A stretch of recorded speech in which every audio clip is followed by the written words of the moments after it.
Hello guys, सुबह सुबह की गुड मॉर्निंग।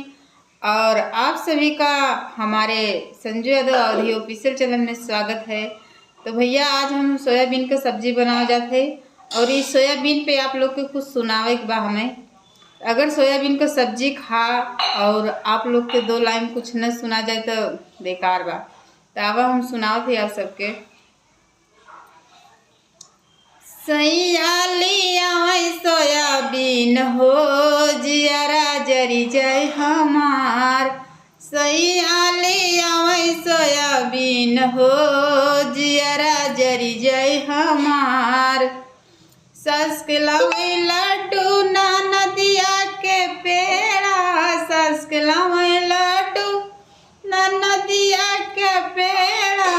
हम के लिया वही जलेबिया जियरा जरी जय हमार। हम के लिया वही जलेबिया जियरा जरी जय हमार। सैयालिया वही सोयाबीन हो जियरा जरी जय हमार। सैयालिया वही सोयाबीन हो जियरा जरी जय हमार। ससकला मई साड़ी ना नदिया के लहंगा। ससकला मई साड़ी ना नदिया के लहंगा। हम के लिया मई ओढ़निया जियरा जरी जय हमार। हम के लिया मई ओढ़निया जियरा जरी जय हमार।